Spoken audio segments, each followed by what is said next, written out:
We are an inclusive incubator which aims at incubating people in vulnerable situations in Spain.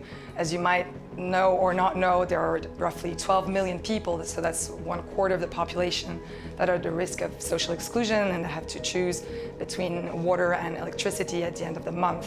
The way we do this is that we engage with professionals from the private sector. Well, I believe that right now we're placing a lot of hope on the next gen funds that are coming from the EU, but those would not be applicable to a lot of us organizations which are doing excellent work, but which cannot justify the budget for these macro projects of 200,000 euros onwards. So what we would advocate for is to have smaller grants be made available for smaller projects.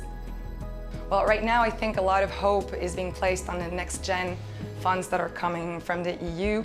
The problem is that the eligibility criteria are so difficult to comply with, and these projects are so macro that a lot of our organizations which are doing excellent work cannot really justify the costs for a budget of 200,000 euros. So perhaps make smaller grants more available for grassroots economies, lower the eligibility criteria. I understand that this is taxpayer money, but also perhaps make it more feasible in terms of bureaucracy and paperwork.